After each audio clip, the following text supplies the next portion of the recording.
하루가 조금 버겁게 느껴지는 날. 문득 지금 내 삶이 무엇을 향해 가고 있는지 생각하게 되는 순간이 있습니다. 수천 년 전, 동양의 위대한 스승 공자는 그런 사람들에게 조용히 말을 건넸습니다. 잘 살기 위해 너무 앞서 서두르지 말고, 먼저 사람답게 사는 삶의 자세부터 갖추라고 말입니다. 이 오디오북은 복잡한 세상 속에서 잠시 멈춰 서서 논어의 오래된 문장들을 통해 우리 자신의 삶과 마음을 차분히 돌아보는 소중한 시간입니다. 모두를 한 번에 이해하지 않아도 괜찮습니다. 크게 깨닫거나 특별한 변화를 바라지 않아도 괜찮습니다. 그저 오늘 들은 이야기 중에서 단 한 문장이라도 당신의 마음에 깊이 남는다면 그것만으로도 이 시간은 충분한 의미가 있습니다.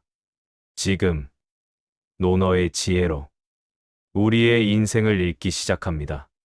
제1화 배우는 즐거움이란 무엇인가? 배우는 즐거움이란 과연 무엇일까요? 논어의 지혜를 이제부터 시작합니다. 오늘은 논어의 가장 첫 번째 문장인 배움의 의미에 대한 이야기로 문을 엽니다. 공자께서 이렇게 말씀하셨습니다. 하기 시습지, 불여결호. 배우고 때때로 그것을 반복하여 익히면 또한 어찌 기쁘지 아니하겠는가. 공자가 말했던 배움은 당장의 시험을 통과하기 위한 지식 습득이 아닙니다. 또한 남들에게 내가 똑똑하다는 것을 보이기 위한 과시용 공부도 아닙니다. 여기서 공자가 중요하게 생각한 것은 배운 것을 자신의 삶 속에서 꾸준히 반복하며 몸으로 체득하고 익히는 과정, 바로 그 자체를 말합니다. 그래서 공자는 학문을 뜻하는 학 다음에 익힘을 뜻하는 습을 이어서 말합니다. 머리로 아는 것과 실제로 삶 속에서 살아내는 것은 다르기 때문입니다. 오늘 새롭게 배운 말 한마디를 내일의 행동으로 옮겨 실천할 때 비로소 그 배움은 죽어있는 지식이 아니라 살아있는 지혜가 되는 것입니다.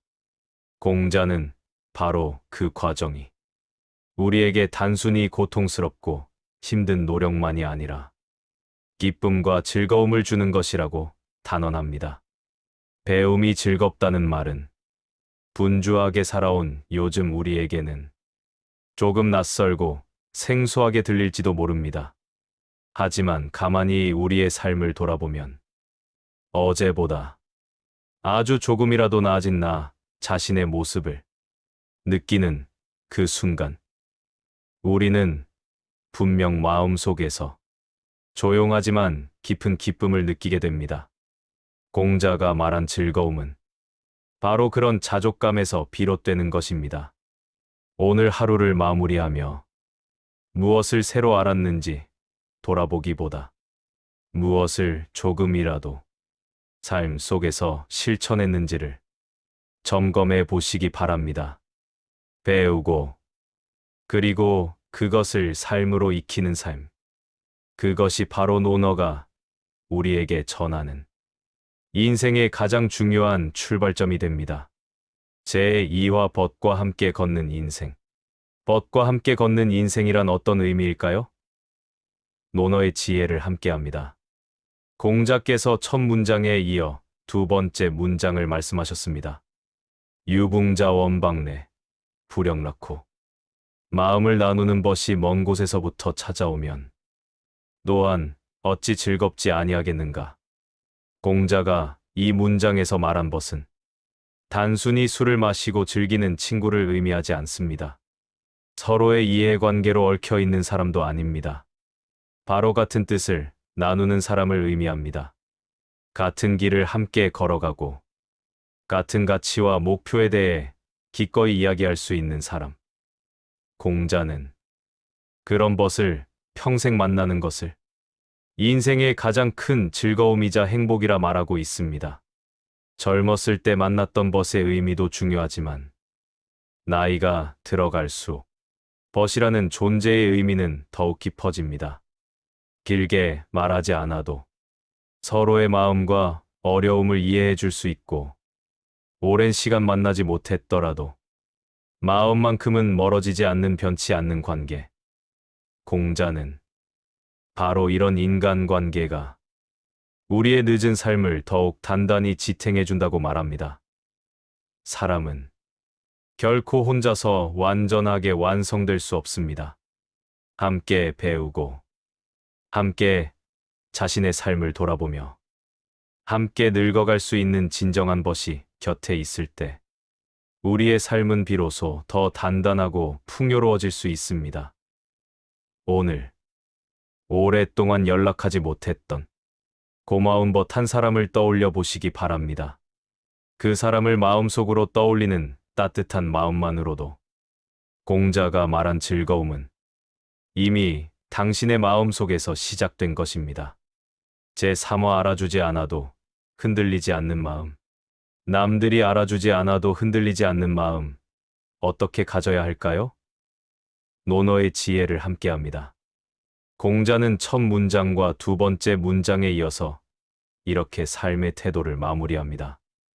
인부지이불온 불역군자호.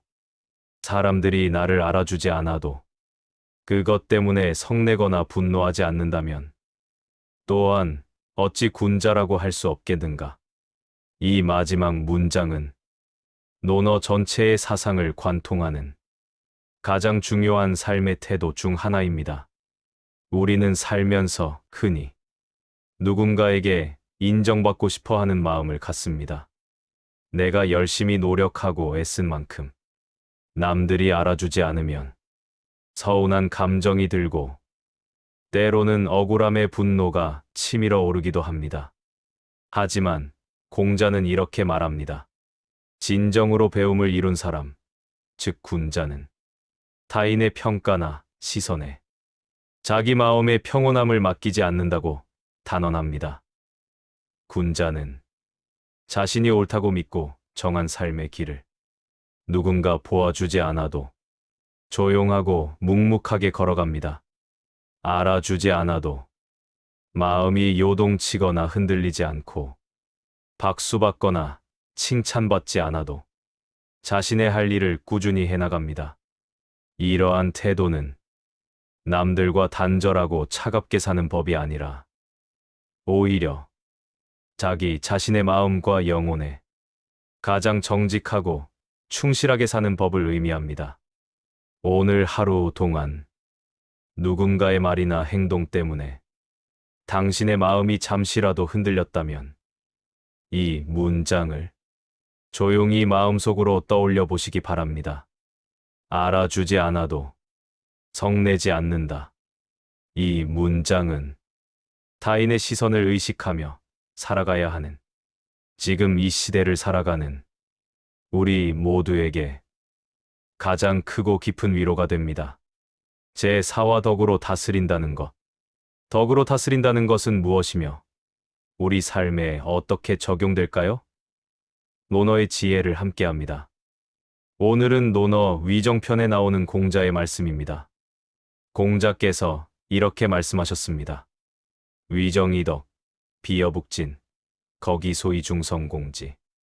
덕으로서 백성을 다스리면 마치 하늘의 북극성과 같아서 북극성 스스로는 그 자리에 가만히 있으나 모든 별이 그를 중심으로 하여 움직이는 것과 같다. 공자는 나라를 다스릴 때 강력한 법이나 엄격한 처벌을 내세우는 것보다 훨씬 더 중요한 것이 바로 덕대이라고 말합니다. 나라를 이끄는 지도자나 조직의 리더가 스스로 바르면 사람들은 강요하지 않아도 자연스럽게 그를 따르게 됩니다. 입으로 명령하여 시키지 않아도 스스로 몸소 모범을 보여주면 사람들은 감동하고 기꺼이 움직입니다. 이 덕치의 원리는 단지 나라를 다스리는 정치에만 해당되지 않습니다. 우리의 가정에서도, 우리가 속한 직장이나 조직에서도, 어디서든 사람들을 이끌고 영향력을 발휘하는 위치에 있다면 이와 같은 원리가 똑같이 적용됩니다. 말의 지시보다 태도가 먼저 앞서야 합니다. 명령이나 지시보다 자신의 삶의 모습 그 자체가 중요합니다. 공자는 강한 힘으로 사람들을 억누르는 통치가 아니라 존경받을 만한 삶을 통해 사람들의 마음을 얻는 것을 말합니다. 오늘 내 말이 아니라 내 삶의 태도가 누군가에게 긍정적인 영향력을 주고 있는지 조용히 돌아보는 의미 있는 하루가 되기를 바랍니다. 제5화 지도자가 먼저 바뀌어야 한다. 참된 리더십은 어디에서 시작될까요? 지도자가 먼저 바뀌어야 한다는 논어의 지혜를 함께합니다. 공자는 올바른 리더의 자세에 대해 다시 말합니다. 자기신이 우구제인. 자신이 먼저 바르게 선 뒤에 남들을 바르게 하도록 이끌어라. 이 문장은 진정한 리더십의 본질을 단 하나의 문장으로 명쾌하게 이야기해 줍니다. 다른 사람을 변화시키고 싶다면 그 누구보다 먼저 자신을 돌아보고 바꾸어야 합니다. 공자는 이것을 단순히 좋은 조언이 아니라 반드시 지켜야 할 원칙이라고 말합니다. 가정이라는 작은 공동체에서 부모가 먼저 변화하려 노력하지 않으면 자녀는 쉽게 변하지 않습니다. 회사나 조직에서도 윗사람이 먼저 자신의 행동을 돌아보며 변하려 하지 않으면 아랫사람들은 마음속으로 반발하며 움직이지 않습니다.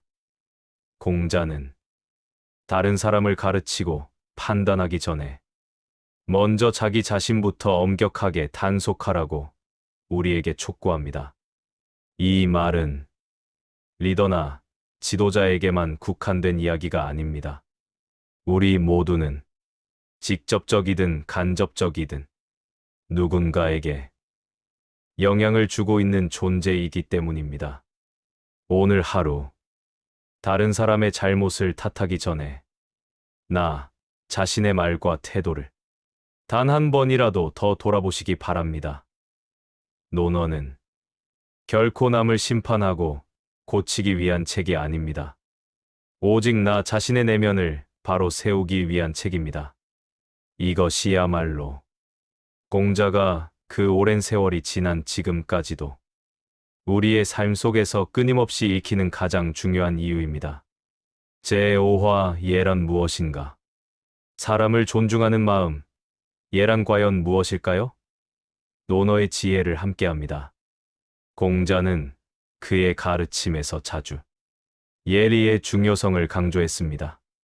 하지만 공자가 말했던 예는 단순히 딱딱하고 복잡한 형식이나 겉으로만 꾸미는 거칠애가 아닙니다. 논어 8일편에서 공자는 예를 우리의 삶 전체를 아우르는 기준으로 제시하며 이렇게 말합니다. 예가 아니면 보지 말고, 듣지 말고, 말하지 말고, 행하지 말라. 이 말은 예라는 것이 우리의 삶 전체를 지탱하고 아우르는 기준이라는 의미입니다. 공자에게 예라는 것은 다른 사람을 존중하고 배려하는 마음이 겉으로 자연스럽게 드러난 모습을 뜻했습니다.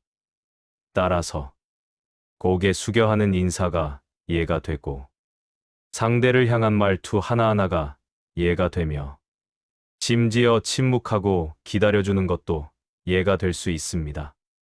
이러한 예가 무너지면 사람과 사람 사이에 보이지 않는 선이 흐려지게 됩니다.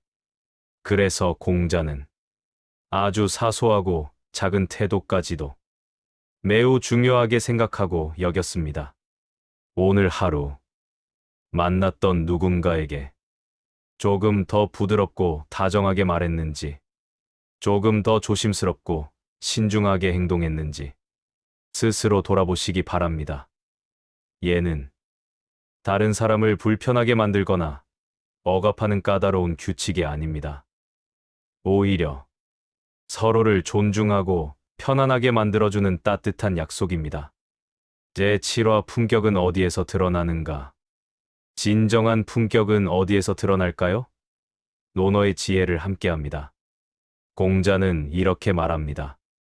군자다운 사람은 그를 지켜보는 사람이 없는 자리에서도 여전히 군자답다고 말입니다. 사람의 가장 진짜 모습과 진정한 인격은 아무도 나를 보지 않는 자리에서 가장 명확하게 드러나게 됩니다.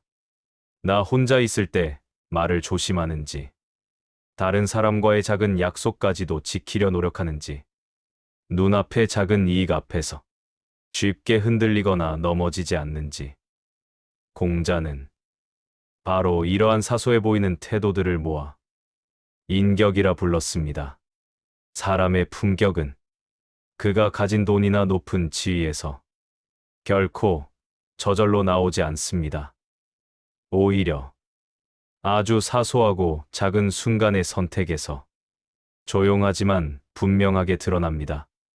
남들이 전혀 보지 않는 그 자리에서 나는 어떤 선택을 하고 어떻게 행동하는가. 그것이야말로 그 사람의 진정한 인격이자 모습을 대변해 줍니다. 오늘 아무도 나를 알아주지 않는 자리에서 내가 어떤 선택을 했는지 솔직하게 스스로에게 물어보시기 바랍니다.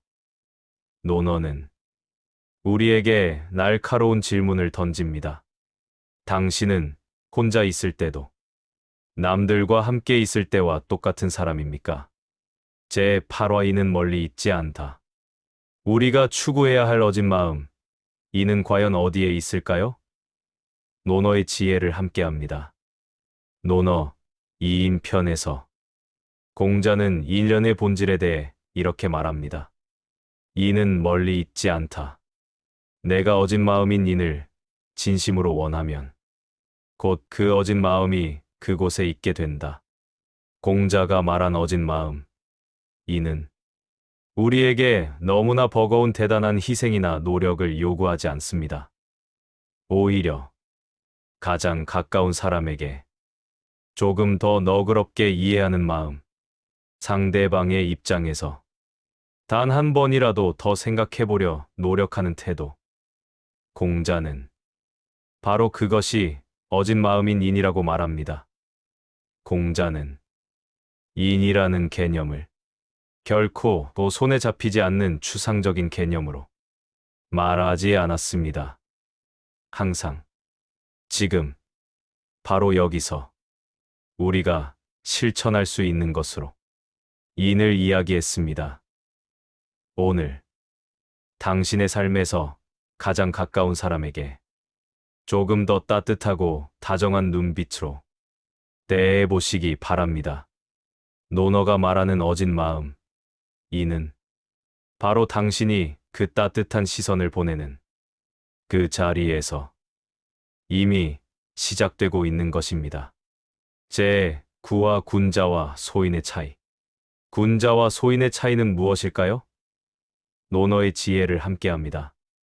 공자는 그의 가르침을 통해 군자 쥔즈와 소인 샤오련을 자주 대비하여 설명합니다. 군자는 의로움과 도덕적 옳음을 따르지만 소인은 당장의 이익과 눈앞의 계산을 따릅니다. 이 말은 돈을 벌거나 경제 활동을 하지 말라는 뜻이 결코 아닙니다. 단지 우리가 삶의 선택의 순간에 무엇을 가장 중요한 기준으로 삼아 선택하느냐의 문제입니다. 군자는 이것이 옳은 일인지를 먼저 묻고 소인은 이것이 나에게 이익이 되는지를 먼저 묻습니다. 공자는 이러한 기준의 작은 차이가 하나씩 쌓이고 쌓여 결국 한 사람의 삶의 방향과 모습을 완전히 결정하게 된다고 말합니다. 하루하루 내리는 우리의 선택들은 비록 작고 사소해 보이지만 그 작은 선택들이 모이고 모여 우리의 삶의 모습 전체를 만들어내기 때문입니다. 오늘 내가 내린 여러 선택들의 기준이 무엇이었는지 잠시 깊이 생각해보는 시간을 가져보시기 바랍니다. 제10화 노너가 말하는 인생의 기본. 시즌 1의 마지막 시간입니다. 노너가 우리에게 전하는 인생의 기본은 무엇일까요? 시즌 1의 마지막 에피소드에서는 공자가 우리 모두에게 궁극적으로 전하고 싶었던 말을 정리하는 시간을 가져보겠습니다. 노너는 남보다 더 빨리 성공하여 부자가 되는 법을 가르치는 책이 결코 아닙니다. 경쟁에서 남보다 앞서 승리하는 법을 이야기하지도 않습니다. 노너는 수천 년 동안 변치 않는 사람답게 사는 법을 우리에게 조용히 이야기해 줍니다. 꾸준히 배우고 배운 것을 몸으로 익히며 좋은 법과 함께 걸어가고 남들이 알아주지 않아도 마음이 요동치거나 흔들리지 않으며 다른 사람을 가르치기 전에 자기 자신을 먼저 바로 세우는 삶. 이것이 공자가 우리에게 전한 인생의 가장 중요한 기본입니다. 빠르고 복잡하게 돌아가는 세상 속에서 노너는 우리에게 강요하지 않고 부드럽게 말을 건넵니다. 잠시 멈춰 서서 우리의 삶을 천천히 돌아보라고 말입니다. 노너 오디오북 시즌 2를 마치면서 우리 모두가 가슴에 새길 단 하나의 질문을 남기고 싶습니다. 나는 지금 과연 어떤 사람이 되어가고 있는가? 이 질문을 가슴 깊이 간직한 채 다음 시즌에서도 고전의 따뜻한 지혜로 당신의 삶을 함께 돌아보겠습니다. 지금까지 들었던 오늘의 노너 한 문장이 당신의 하루에 조금이나마 위안을 주며 잠시 머물렀기를 바랍니다. 지금 당장 모든 내용을 이해하지 못해도 괜찮고 곧바로 삶의 답을 얻지 못해도 괜찮습니다. 고전은 곧바로 활용하거나 쓰기 위한 말이 아니라 우리의 마음속에서 천천히 곱씹 소화하기 위한 말이기 때문입니다. 이 짧은 시간이 당신의 바쁜 일상 속에서 조금은 숨을 고르고 쉴 수 있는 조용한 틈이 되었기를 진심으로 바랍니다. 오늘 하루도 수고 많으셨습니다. 다음에도 노너의 지혜로운 말로 당신의 삶을 함께 돌아보겠습니다.